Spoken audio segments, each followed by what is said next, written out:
ஆத்தா அடிக்கையில அட அங்கு இங்கு வலிக்கலையே, நீ ஓடி வந்து தடுக்கையில நெஞ்சில் ஒரு கூட பூ கொட்டுதே. சொக்கியா பாறையில ஒரு தும்ப செடி பூத்தது போல் ஏதோ மனசுக்குள்ள ஒரு இறப்பச தட்டுப்படுதே.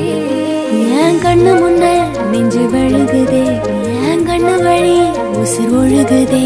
இது நல்லதுக்கா இல்ல கெட்டதுக்கா, நெஞ்சு போகும் வழி போனா பழ பேருக்கா.